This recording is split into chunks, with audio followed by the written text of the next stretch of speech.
next meeting is, committee meeting is Finance, Governor Coons. Thank you very much, Mr. Chairman. I can't tell you how much I appreciate the placement that this committee received on the agenda today.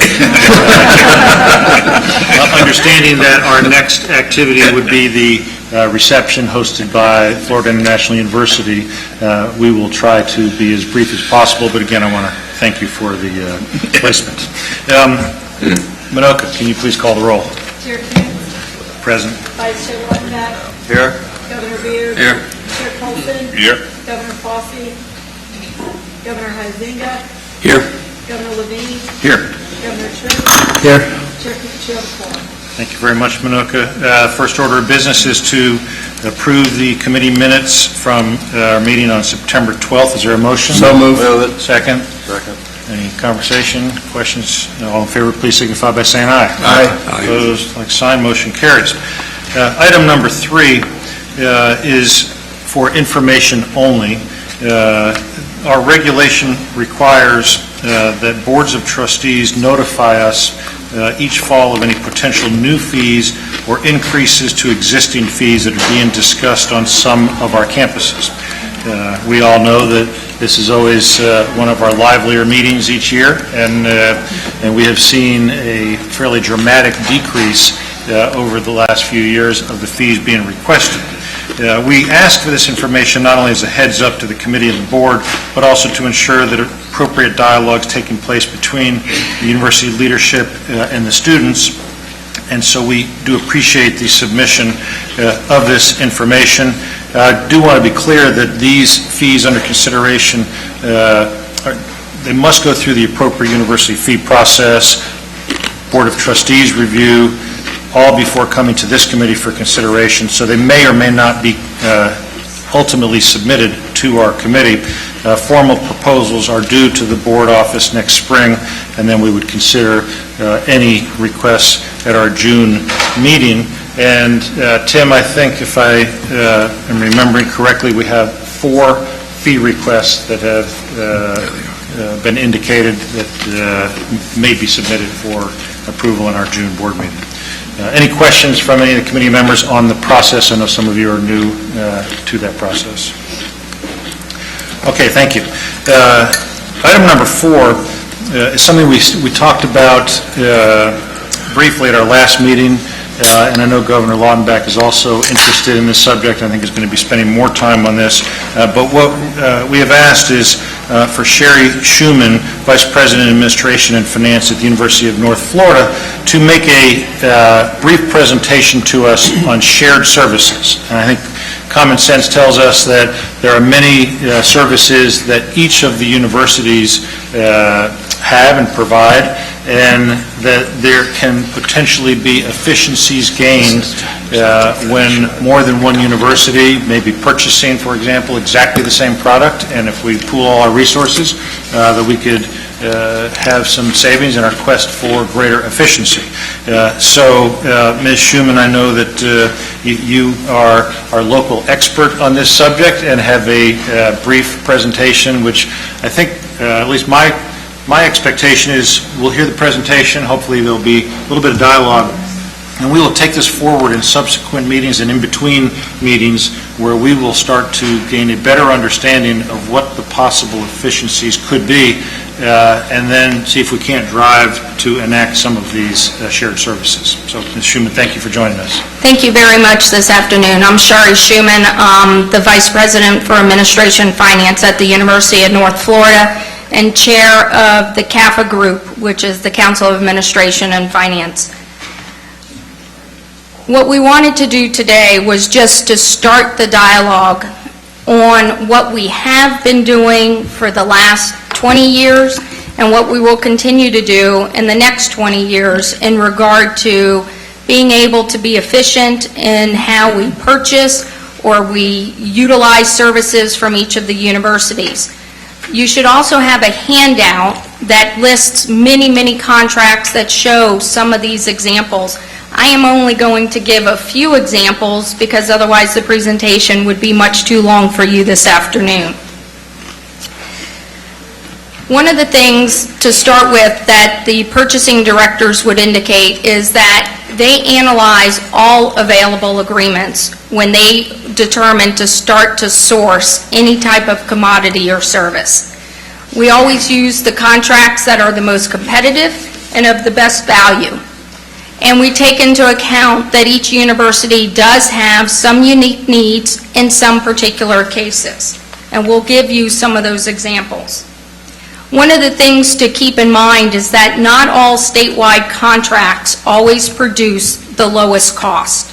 A lot of times it prevents a regional or a local company that can be competitive in that area in being able to respond to an all-state bid. In addition, in urban areas, there may be many more vendors available than in some of the smaller cities, and so that's, again, a reason for different competition. We do not take this lightly. Our purchasing group, our controllers group, our information technology group, all of our different directors, they meet on a regular basis, and it is a constant conversation of their meetings. I've broken this up into 4 different types of agreements. Shared services, which is where we may have put out one bid or ITN for the entire SUS group, or it might be services that we're using from another university. So they're truly shared.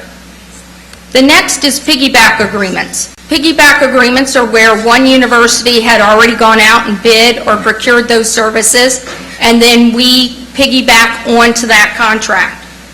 We also utilize the state of Florida contracts.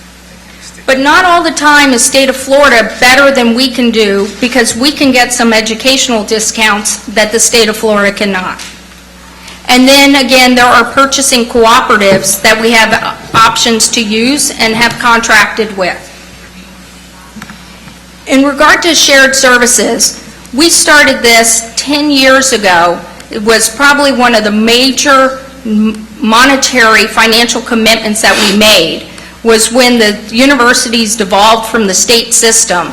6 universities went in together on ITN for all of the other universities to be able to participate for our ERP, financial systems, HR systems, in some cases student systems. And unbelievably, we were able to get it down to only 2 vendors. The larger universities use PeopleSoft, the smaller universities use Banner or Ellucian. We were able to determine, again, we were unique. It didn't make sense for some of the smaller universities to go to PeopleSoft. It offered more than they needed. And so we were able to get 2 vendors for the entire system. The Board of Governors several years ago entered into an Oracle license agreement that has helped tremendously with the larger universities, and those that have saved money did. Regional data centers, that's been around for years. Being able to have, not having to go out and get database administrators just for the particular university, we've been able to use the one at University of South Florida, for instance. Building codes enforcement.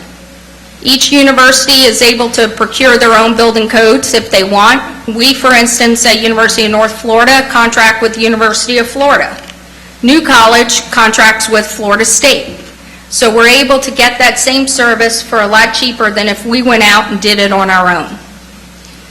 Services between New College and University of South Florida and Sarasota. They share various different services together. And for instance, on the campus police services, they just recently went and looked at how much it would cost for them to have their own police department. It would be as much as $300,000 more for them to get their own independent campus police. Another one that people don't necessarily realize or think about is the Florida Virtual Campus. All of the library services, many library services for electronic journals, books, and databases are collectively licensed and procured, saving between 40% and 50% off of the savings. The U-Borrow system allows for 20 million books to be available for delivery within a few days to any campus. This helps avoid redundant purchases and allows for more inventory.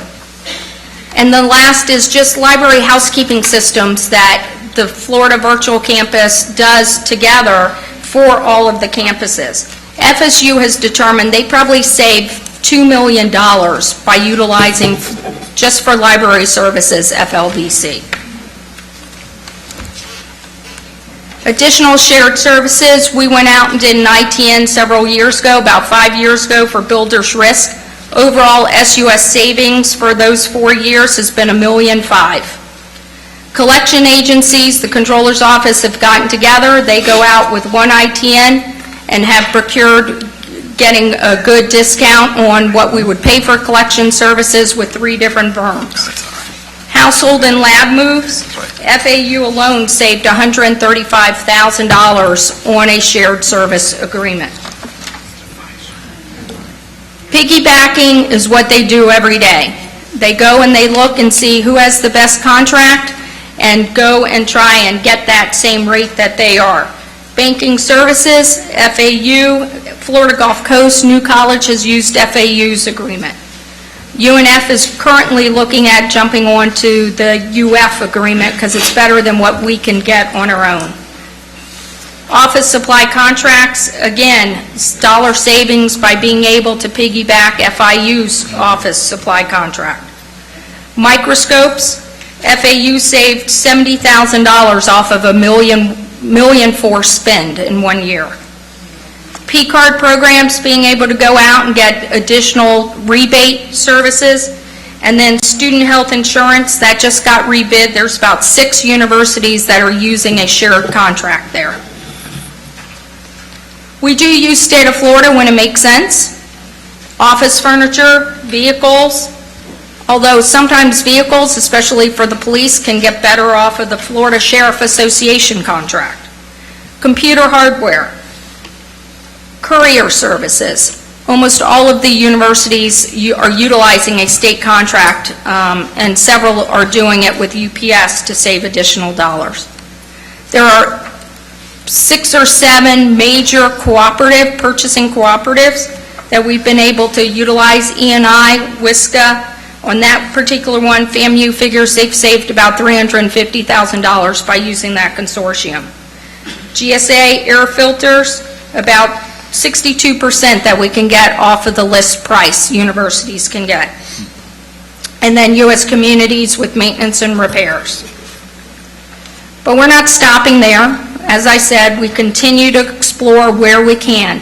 These are 5 different contracts that are out now with a lead university leading it for an anti-hazing online education system, a data storage system, cloud storage, microscopes, promotional items, and disaster recovery. That's not the IT disaster recovery, that's actually the event of a storm, cleanup after the storm, the monitoring, making sure FEMA will reimburse the universities. Other things we're looking at considering are software acquisitions. Again, UNF and USF went in together with Adobe and saved us close to $200,000 just by getting enough FTE to join together with Adobe. The e-procurement system, and I know that's what was talked about the last time and at the retreat. Every university, it's not an all-in-one system. The e-procurement systems can be quite costly. The return on investment can be different based on your university and your spend and the mandatory purchasing of that. A lot of things that were purchased, UF and FSU have what's called SciQuest. It was a statewide ITN that went out. They decided that it made sense for them. The rest of the universities at that time said the ROI was not there. However, many things that SciQuest did for them, we were able to do on a smaller scale, and other universities, such as automated requisitions, contract routing, online bidding solutions. We are actually tomorrow on Friday, at our meeting, we'll continue to discuss e-procurement systems and the best way to do it and to continue to be the most efficient and effective for the university system. With that, I'm happy to answer questions or take. Thank you very much, Ms. Schuman. Are there any questions or comments from the committee? Yes, sir. Governor Tripp. Just one general question. It did appear a few years ago, maybe 2 or 3, I've been on the board for a while, I can't remember exactly, that while all of this was going on, there probably was not as much activity as we could have hoped for. Has that changed? In terms of the universities getting together and joining it, that yes, we were doing things in certain areas, but it was pretty clear that, not everybody had bought into the program.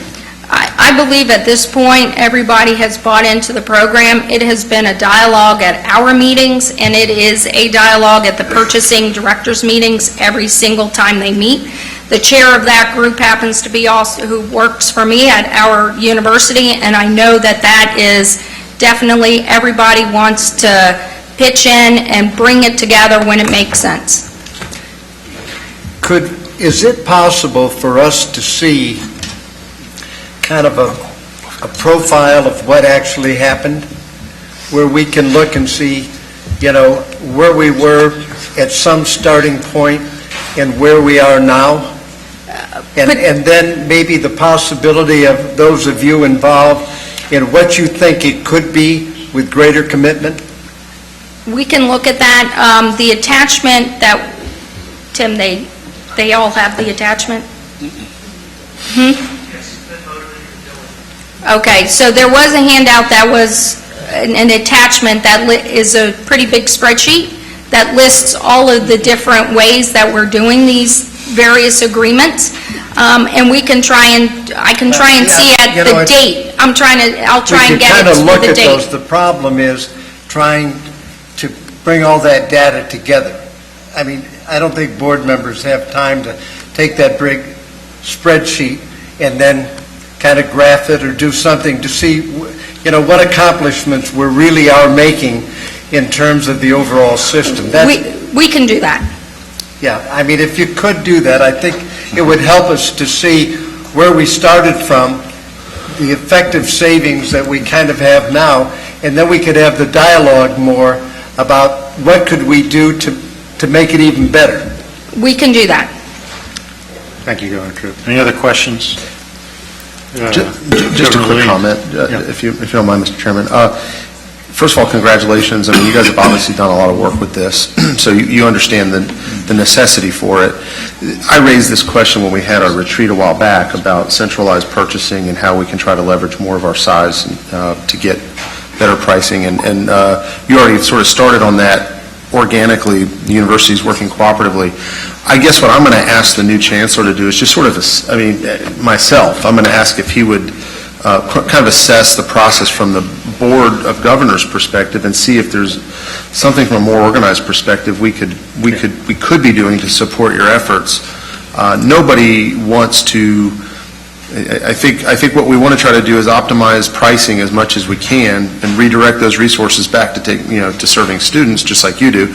At the same time, we understand there are local people, local vendors, supporters of our universities locally that we also want to support too. And I get that balancing act. I just think it's an important thing for us to be looking at. I completely agree, and I was going to also be asking Chancellor Kreiser to come back with a plan of how the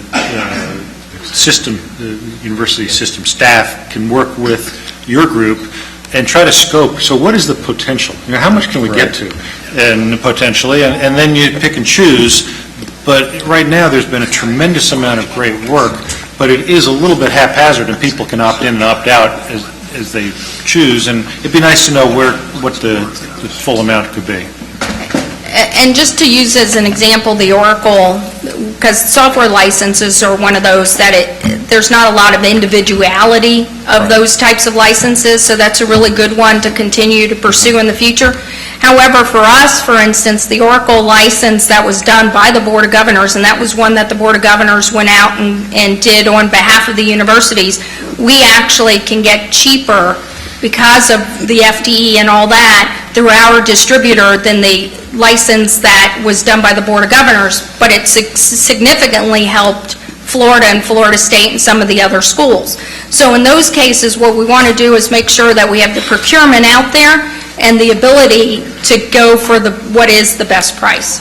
Good, thank you. And Jan, I'd like to ask you, I don't see Marshall still here, but and Tim, just to make sure that at our next meetings, we devote a little more time in our Budget and Finance Committee to this subject where we can start to hone in on exactly where we're going to get to. And somebody had their hand raised. Yes, President Delaney. I think it was more ad hoc in the past.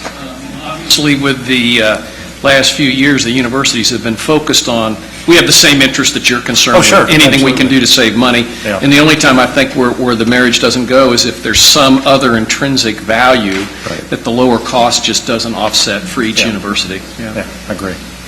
Okay, thank you. I'd like to move on to the next agenda item. Thank you, Ms. Schuman, for that presentation. The next item is item number 5, performance funding update, and I'd like to do this two ways. We have to accept or not, but take action on the university's selection of their metric. We'll talk about that. And then secondly, I'd like to give, and Tim may need to jump in as well on some of these, but I'd like to give an overview of where we are on performance funding and what I think will happen down the road. So the first item, I'm sure you will recall at our last meeting, our board identified a metric for each university. So we have our 10 metrics. 8 are, in essence, the same for everybody. The Board of Governors selects a metric for each university to get us to 9, and then the 10th metric is selected by each university and approved by their Board of Trustees. So we have received the suggested metric that would be used for each university. Now, keep in mind, that does not mean that we have agreed to the benchmarks. So the scale that is used for each metric hasn't been established yet. It's simply the metric because, as may not be a surprise to anybody, each of the universities has selected a metric that they would max out on the number of points.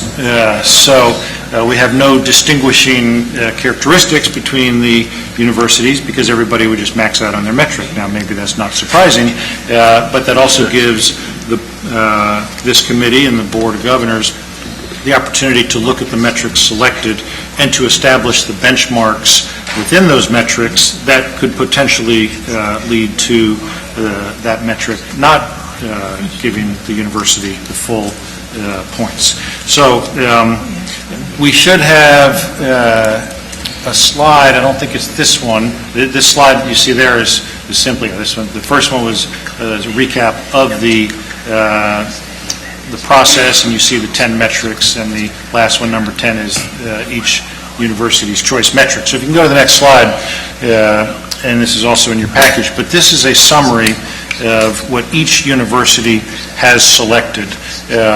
Rather than go through them all, I know we all know how to read, I'm going to pause and see if there are any questions from any of the committee members on any of the metrics that any particular university might have or has selected.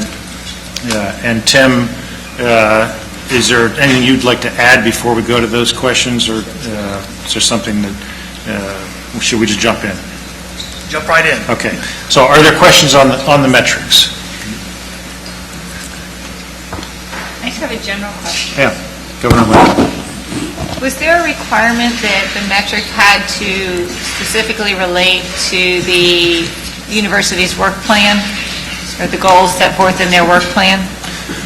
If I recall, I don't think it was expressly stated that way. That would be a great outcome. But each university, of course, submits their work plan. Right. And each university is now asked to submit a metric. Common sense would tell you that they should select one that aligns with their work plan. I don't think that was specifically written into the instructions. And there are several, to your point. Mr. Chair? Yes, sir. Let me just clarify that they were given the list of metrics from our accountability report and work plan. So there's like 40 metrics total, and they were asked to pick from one of those, from that list of 40. So there was a finite number of metrics that we already tracked that they were to choose from. But it didn't have to specifically relate to their own university work plan? No, not specifically, no. Okay. I mean, because I'll admit, I did not do the work to go back and check to see, if that was there, but I was hoping that it was part of that. Yeah, and Tim, so in those that have been selected, how closely aligned would you say are they to the work plans that have been submitted? Well, there were some of them that were chosen that were specifically from their work plan. They were institutional metrics that they were monitoring. I would say a majority of them were from the institutional work plans, and some were from the accountability report. Are there any that, from your perspective, Tim, that raised questions in your mind as to either the appropriateness of the selection or just have a red flag go off? Well, there were 3 or 4 that staff kind of flagged as questions. For instance, and I'll pick on New College and their metric, percent of undergraduate seniors participating in a research course. It's very unique to their mission and very appropriate for them.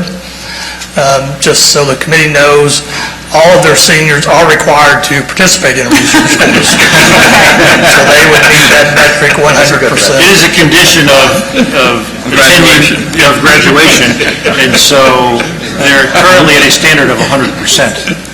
That is correct. So We will look for improvements as well. setting a benchmark for them on that metric will be obviously challenging.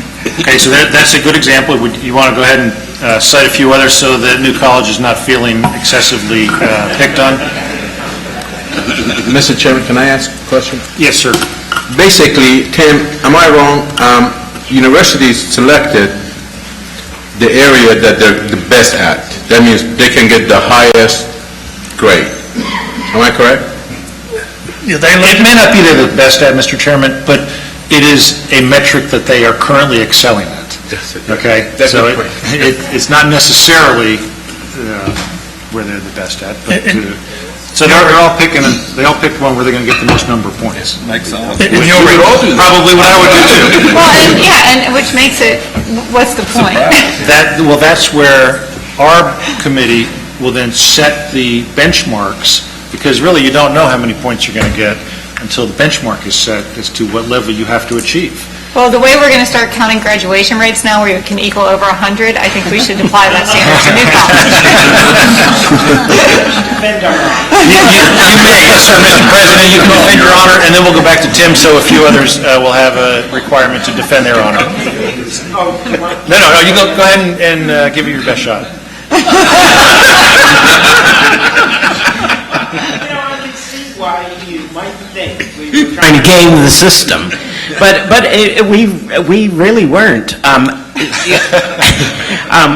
So let me say we took rather seriously. Well, there were 2 reasons we chose this, and one relatively trivial, and one deeper, and the relatively trivial one is the one you noted. New College is always going to do worst on the cost per student. And the reason it's going to do worst is because we require every student to do a significant research thing, experience in their senior year. So there's prudence there, and so it's not just rank opportunism. But the deeper reason, and was that Governor Kuntz, when you were talking about the metrics last time, you had mentioned that we need some experience with this, and we were worried about choosing that because we thought, how could we improve? And, at first thought you think, well, how can you improve on 100%? But this is central, actually, to our education, and there are a lot of ways. One is sort of the quality of the theses. Some of our theses wind up in publication, some wind up in performance. In music, a composition will be performed with the Sarasota Symphony. We'd like more of that. So we'd like to see, and so we'd like to, when you pick up the hood, I think there are some benchmarks you can do on quality there. Another one is about 9%, between 8 and 10% of our students don't do satisfactory theses. They don't graduate. So they've got another semester or another year. We'd like to do better than that. So that's another kind of numerical one that we'd like to see. A third spot is we do really well with students on individual work. We'd like to enhance, though, some of these projects on teamwork, because teamwork is really essential to good education these days. So we'd like to see some of those independent projects involve interaction with others, involve more teaming, and we can think of and talked about some ways of doing that, how much mentoring you're doing of other students, how much interaction. So we were hoping that, well, we don't think the benchmarks are going to be so hard, but we would like to work with the BOG staff, and we will be at 100%, but to improve that part that is so vital to New College. So we didn't think of this as rank opportunism at all. We thought there were a lot of spots where we could improve, and we would work on it. Thank you, Mr. President. Tim, will you just maybe cite one other, just so we can get the idea? Sure. And before I do that, let me go back to the 4 guiding principles that we started with over a year ago. And the 4th one of those was acknowledge the unique mission of the different institutions. So that's why we had choice metrics. We had one by the Board of Governors and one by the trustees, so they can pick a metric. So we could pick a metric that was unique really to them.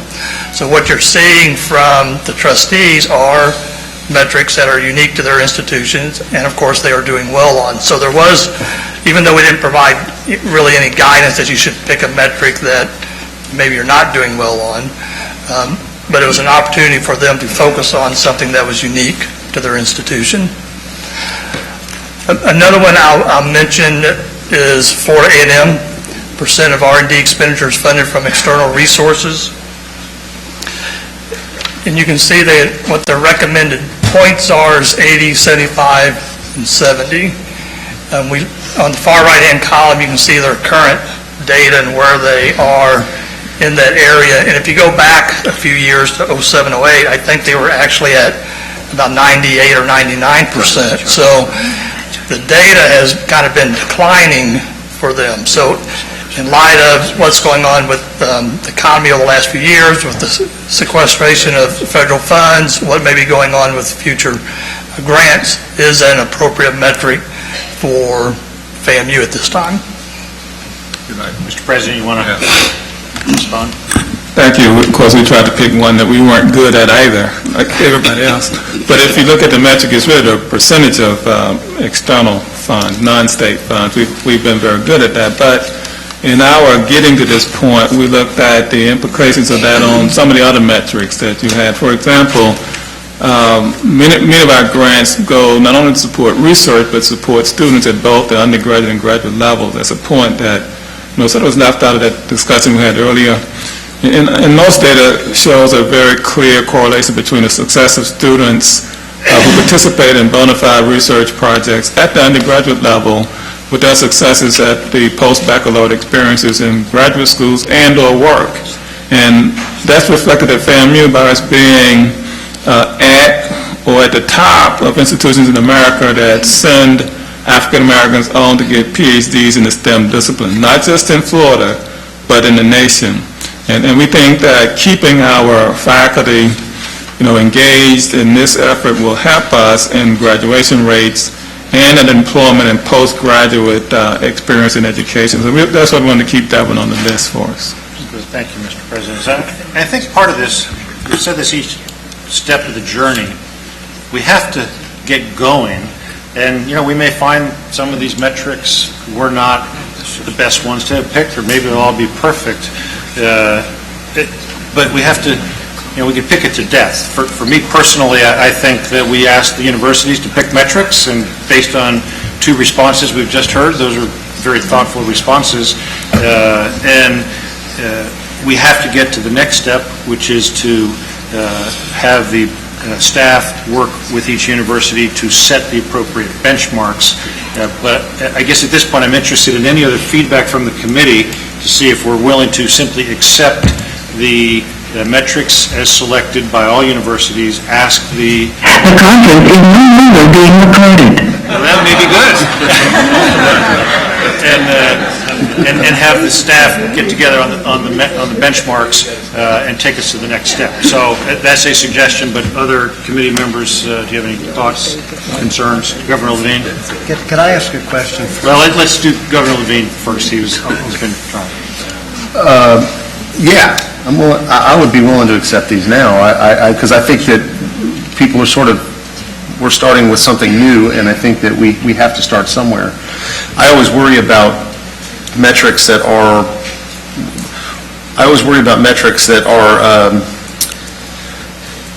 I worry about numerators and denominators. Yes. And what are, and I'm not picking on FAMU here, it's the top one we were just talking about. When I see percent of R&D expenditures funded from external sources, you could have a very high percentage, and that could be very good, but you could actually have a decline in expenditures. And so, I'm not, believe me, this is good, I'm just saying those are the obvious unintended consequences. But you're inclined to... Absolutely. All right. Go ahead. My simple question, I didn't get that. How did that come out? I'm realizing I'm talking about something that I didn't get in the materials. Did you get it, or how were we supposed to have gotten that? Tim was... It's not in our board books. Did this ever come out to us? In your board packet is a sheet that lists all 40 metrics with the color coding on each metric chosen. Page 822. It's in there. It was hard to find. That's just, you couldn't read it. I mean, I can't figure it out. That's a little bit better. Okay, I apologize, but we probably should have had that too. This is very difficult.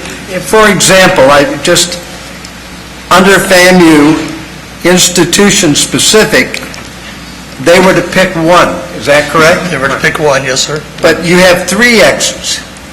So they pick bachelor degrees awarded to minorities, which I thought was kind of a joke. I mean, we wouldn't really, they shouldn't have that in, but then it was percent of course sections offered via distance and blended learning. That's a good one, because I know that they need to do that more. And then the third one was percentage of eligible programs with specialized accreditation. So let me clarify what you're looking at, Governor Tripp. There's 2 pages to that document. The second page, those institution-specific metrics, are from the university work plan. We list out all of those metrics in the work plan, and we ask universities to tell us which 3 will they be focusing on in their work plans, and that's what the little X is. So that way you can see what they had been focusing on from their work plans. Now, they could pick one of those metrics as their choice metric, or they could pick one of the other metrics that is above that list, which there's a burnt orange color-coded sheet that shows which metric each institution picked. But you're right. It was hard to find, and this would have been way easier. Yeah, this is easier to look okay. at. Governor Lautenbach, I thought I was not reading the material, but I guess I was. I just couldn't understand it. I'm with you. We could debate this a long time. I think we ought to accept these and move on. Yeah, me too. All right, well then, that being the case, I accept a motion to approve these and also ask the Board of Governors staff to work with each university to set the benchmarks. I'll move it. Second. It's motion and second. Any further discussion? All in favor signify by saying aye. Aye. Opposed, like sign. Motion carries. Now, thank you. So just to give a little update now on where we are on our performance funding model, because we spent a lot of time on the 10 metrics, which we now have accepted for each university. I've been cautious on the slides, for example, where there's 3 points referenced. All of these are just theory as staff has been building a model. Well, as they've continued to build it, we're going to get now to a more finished product.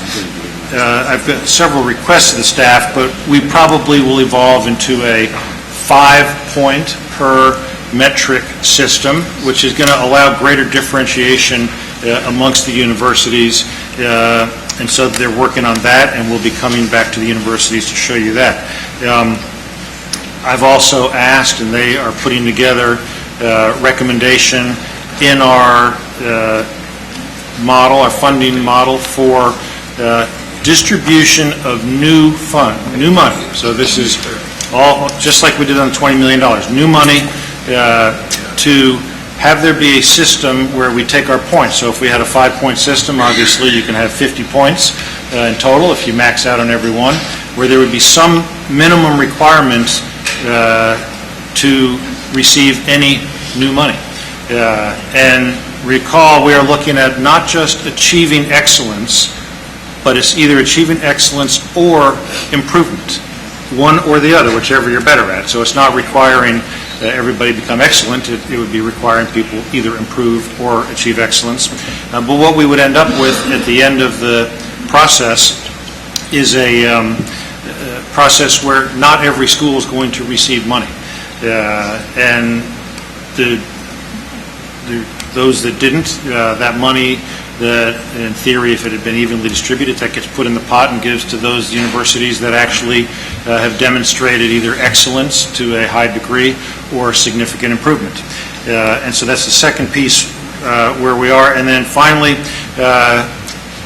we've discussed in the past, while currently you spend new money, eventually we will get to also having new money and base funding affected by performance funding, and so staff is putting together a recommendation that if the legislature, because of course we're not setting the rules, we're taking from them, and they're taking guidance from us, we're going from 3 metrics to 10, but in terms of the distribution of the money, if we were to have any base funding impact, a suggestion that would put some fairly tight borders on what that impact could be.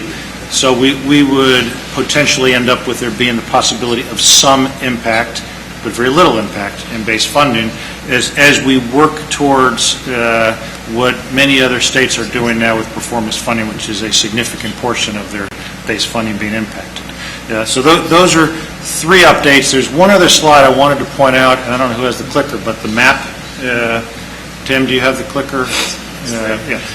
And this, what this shows, so the states in the lightest color are the only states in the country now who are not in active conversation on implementing performance funding. So everybody else either has it or they are doing, in essence, what we're doing, which is implementing it, and everybody's got their own ideas.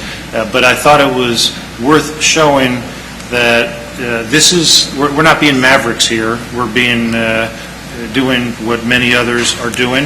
I think we're a little bit ahead of the curve in terms of the quality of our program that we're working towards. I think in our case, the quality is there because of the partnering that's occurred between all of the universities and the staff of the Board of Governors.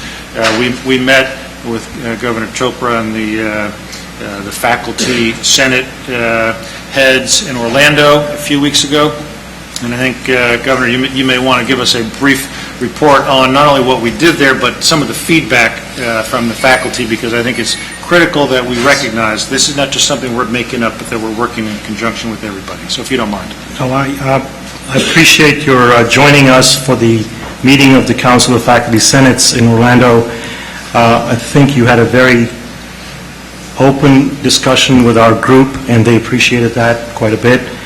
There was a lot of support for the process of developing performance-based funding. There wasn't consensus on what should be the metrics, particularly the discussion on 6-year graduation rates, as well as on Some of the benchmarks that may change as we start to refine our statistics and looking at improvement on those. And of course, on the individual missions of certain institutions where access was an important part of the discussion, and this doesn't really take into account trying to give access to a very different demographic of students. But nevertheless, there was support on this, as well as a tremendous interest in seeing where this is going. Thank you. So we're balancing being responsive to the legislature and the governor with wanting to be prepared for when they actually, in the next session, would hopefully approve performance funding. And so, and I'll pause for additional comments, but my request to staff is that for the January meeting, Tim, we continue to build out the system with these modifications that I know we've been working on in terms of the point system changing, the new money where there would actually be a much wider differentiation between the highest performers and those that did not hit the required hurdle, and that those base funding borders. So we could actually talk in much more detail, because now we have all of the metrics. We can start to put it into the system and see what does it spit out now that we have 10 metrics. Questions? Yes, sir, Governor. Mr. Chairman, I apologize for my ignorance here. I was under the impression that the $50 million that we requested in the 2014 LBR was strictly new money. It would be. Why are we including the university's base budgets in the performance metrics, in the performance funding module? Well, the $50 million is all new money. And so the thought is, as we've discussed, ultimately, this is not just a new money. Performance funding is not all about new money. So in the interest of being prepared, so if the legislature were to come forward and say, okay, here's $50 million of new money, but here's some amount of the base funding we would like to have be performance funding impacted. We want to have given thought to that process, so we're not scrambling at that point to say, okay, well, now what do we do? And my thought is, as we're working into a new system, we want to walk before we run and build something where there's some, if we were to be presented with that situation. If there is a situation where there is no new money available for performance funding. Well, or if the legislature were to say, here's new money, but we also want some of the money to be base funding impacted, I'm trying to, like staff, to build some guardrails, so we say, okay, for new money, I think it's probably acceptable. Some would get zero, some would get more. For base funding, we wouldn't want to have it be that impacted, because we're still learning about this. And so build those guardrails. If the situation were to arise that we are presented by the legislature and the governor's support, that there is some base funding impact. Yeah, but the whole purpose of performance funding is to get measurements that help all of us get better. Of course. So we want to put as much incentive around that as we can put around it. And I just think, as Tom's saying, we're going to do this slowly, but if we don't get enough to make a difference in new money, we want to look at also allocating some of the existing money. And that's the whole purpose of this. I would just caution against redistributing base funding that's already existing for the universities to help accomplish the metrics that we've already set out for them. Again, That's why you have incentives. That's why you have incentives, to make people, otherwise we don't need anything. And I have heard many say, until base funding is impacted, that this will be a great exercise in getting extra money. But once base funding is impacted, there will be a seriousness to the next level. And I'm not suggesting there's not seriousness to this now, because I think it's been tremendous where we are. Maybe the grading system gets harder as we go along. Exactly. You've got some negatives instead of just zeros, and then you could get there. Yes. Yeah, Mr. Chairman? Yes, sir. The base funding thing makes sense if you're dealing with McDonald's stores where you're paying the people the same and you're buying the hamburgers and the bread the same. But the base funding per student is vastly disparate between the 11/12 institutions. And if it's so far below a national average, the idea that you'd go in and cut an underfunded entity more, which is, paying people running departments I don't know after 5 years of cuts if that's the time you would do it. In the normal, or the historic cycle, where there was tens of millions of dollars of new money going into the system, albeit it was only going really for growth, enrollment growth, which also was not an attractive model. That's a little different game. In a few years, you've really got a big slug of recurring money that you can impact, but I understand the concern, and that's why I've asked Tim and Jan and others to be prepared with a very controlled idea, so you don't end up really having serious, cutting muscle. But also, the counter to that is, well, somebody who's improving so much would actually end up with a little more money in their base funding. Well, I get it with the new money, but it's just that base funding, everybody's that's been, however we got here, and it's not particularly rational. I mean, UCF's is the lowest by far, and to go in there and take a slug of it, because we're still kind of not sure those, as you said, not sure those are the right metrics when you really get down to it. And then it's all come into the weighting. It's all depending on how you want to weight some of these things. Well, and that's why it's been so critical to have everybody involved. As I said at your meeting, that if we had taken each of the representatives and put them in 11, 12 different rooms and said, come up with 10 metrics, and then come back in, no two people would have come up with the same 10 metrics. That's why this is so hard. But yet they all agreed that they could rally around the 10 we have selected, even though none of them would have picked exactly those 10, just to get going and see if we can make a little progress with this. I had another question. Yeah. Should we specify that the $50 million for this upcoming session be recurring or non-recurring? I think the request, Tim, was $50 million of new money. I can't remember. There was some conversation on recurring versus non-recurring. Was it specified in the LBR? We have requested recurring dollars. Okay. Right. Okay. But you don't, we'll see. Other questions or comments? First of all, I want to congratulate you, Mr. Chairman, for recognizing the need to have those guardrails. I mean, I think that's critically important for everyone's comfort that, in the hospital world, several years ago, we started talking about value-based purchasing. And it fundamentally changed how we were funded. All hospitals are paid differently. Some are lower cost than others. But the payers finally said, okay, we're not going to pay for readmissions. We're not going to pay for high infection rates. And we're going to start using incentives for those hospitals that can perform well. And eventually, we're going to start penalizing you if you don't perform well. And I think that got everybody's attention, and you see readmission rates coming down dramatically. You see infection rates decreasing. It sort of forced us to rethink. And I was sitting right at the front line saying, well, you can't do this. And it's being done. And I think the key to this is to make sure we do no harm. And that's why I think those guardrails are critically important, and I think we all agree with that. So I agree with what the President's saying, that making sure we're doing it thoughtfully, methodically, and that we make sure that when we do deploy metrics where we do start getting into base, that we have a firm understanding and agreement that those metrics are relevant and important and applicable.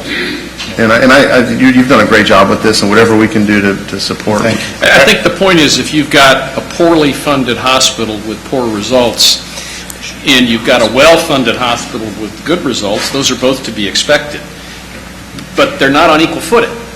And so I think we need to make sure that we're putting these things on equal footing as we begin to do these assessments. I don't know, I see what you're saying, but there's also well-funded hospitals with poor results, and there's also poorly funded hospitals with excellent results. And so the idea is to reward those who do it well, and ultimately to invest in those enterprises that do it well, and to invest less in enterprises that don't do it as well. And nobody's saying you can get there from here in a year. I mean, clearly, this is a long-term horizon. I mean, but I think it's important for performance sake that we put our money where our mouth is. Thank you, Governor. Any other questions or comments on this subject? Yes, ma'am. I just wanted to ask what the sense of the board is on the taking into account the uniqueness of some of our geographic locations, our issues that we have and that we deal with at a regional level. I agree with these metrics, but on the other hand, some of them are just not ones that the University of West Florida could do very well on, as opposed to some others are. How do you plan on taking that into account? We talked about it at Governor Chopra's meeting, where each school who was identifying where they were disadvantaged, another member sitting around the table found another metric where that same school was advantaged on something different. And so we were going back and forth, which was kind of the point of why everybody would come up with different metrics, because they're not going to pick the ones where they're disadvantaged. The whole point is starting the process. Maybe we get to a weighting process, for example, on metrics are weighted. Okay, so I think we very well may get to a weighted metric. My thought, and others, has been start with the 10, and then maybe stage 2, we try to weight them. But if we were to try to figure out what's the weighting before we ever even start playing the game, I don't think we'd ever get to the beginning of the game. But I think that's how you would address some of those situations. Thank you. That's a good idea. Good, thank you. Yes, Governor Tripp. Just briefly, when we started this, we were given a lot of readings from the other states. Sure. And they basically talked about this. So, what we're doing is trying not to do what they did, where they hurt institutions by just running into it. So I think he's following the better track in that we're starting out on a simple basis, okay? And then we're going to look to move towards, but the goal is to affect it totally, not just part of it. So I think there are ways that have been proven that you can deal with base funding, that you can do some of these other things. You just don't do it all at once. And there were several comments that said, be careful you don't injure your institutions as you're doing that. Yes. Right. Feel your way, and I think that's what we're trying to do. Right, like, for example, here in Miami, the salary rate is higher than it is in Panama City or Pensacola or some other area, to take the regional economies into consideration. And that's just one that, there's nothing we can do about that. Well, there is a little bit, but that we have to go with what the rate is.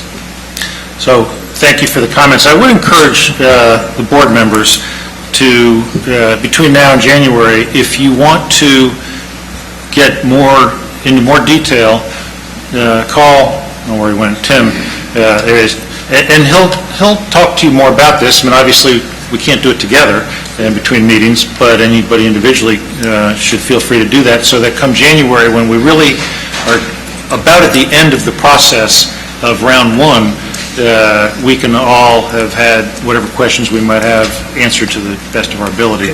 Governor Chopra. Very quick comment. I'm hoping that the university choice metrics will be a sustainable metric, not just a one-time trying to get in and get the most out of the pie. I hope so, and too. and it should be something that will show well on weighting if we go towards a weight. Of course, that will be up to the university's board of trustees to regulate that and to try to have some consistency.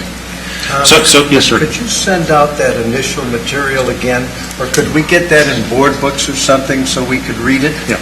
Because now that we've been through it a little bit, it may make more sense for us to reread it. Yes, we will. Okay, the last agenda item, and Mr. Chairman, I think we can pick up a little time here. Excuse me, are you going to take a vote on the... Well, I think we took the vote you did? Okay. on the metrics, but we don't need to take a vote on the update. Correct, Minoka? Yes. Okay, so I think we're good. So the next item, item 6, is market tuition proposals. That's our last item on the agenda. It's the consideration of new market tuition proposals. Staff provided us an overview. There's a lot of papers in your books, in the packet. But just briefly, an overview of what we're talking about here. The board was granted the authority to establish market tuition for graduate online courses and courses offered through continuing education during the 2010 legislative session.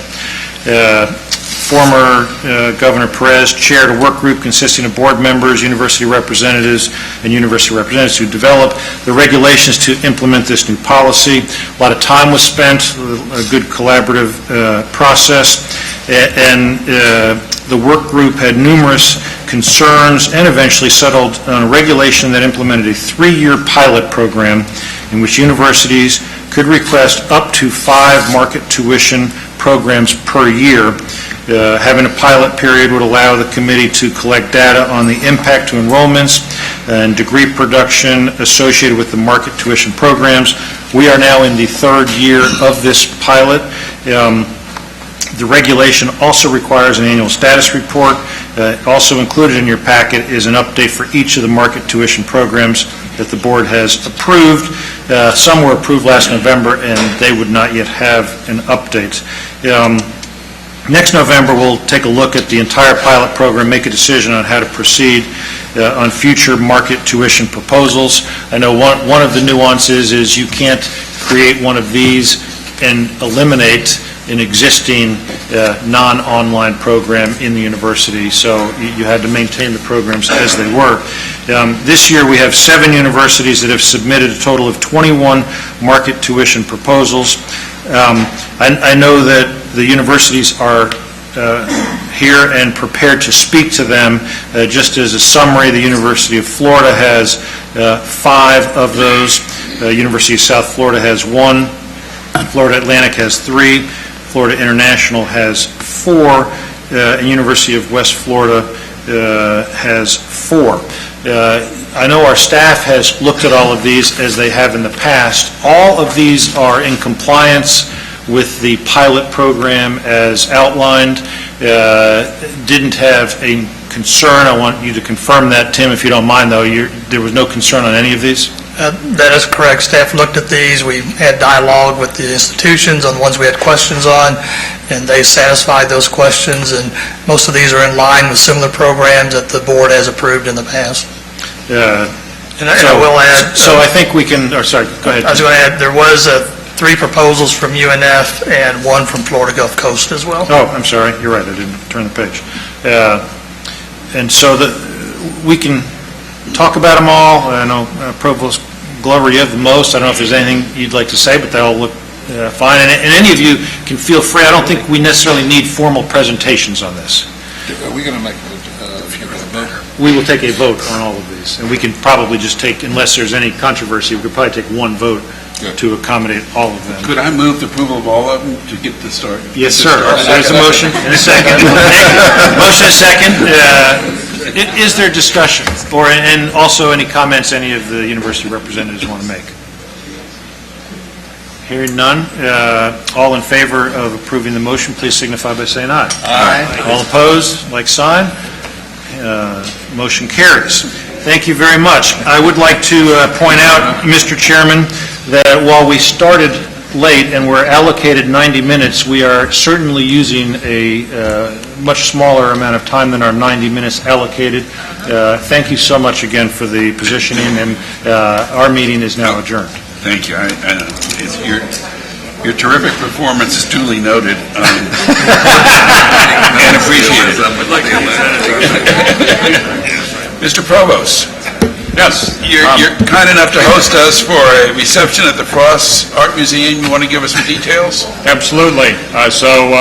We're delighted that you'll be able to have the reception in the Frost Art Gallery and museum, and we have a lot of ambassadors to guide you, but if you don't find one to guide you, or if you want to be really independent, you'll walk east until the wall of the building stops, and then you'll turn south and walk through the main corridor of the Graham Center and out the other side, and then when you walk underneath the covered walkway that goes to the garage, the Frost Museum will be your second building on the right. So if we drove, do we leave our cars here? It's a short walk, and You know, and if it turns out that it's raining by the time the reception's over, we'll have shuttle buses to make sure that people are brought back to their cars, or shuttle buses that will go to other events. There's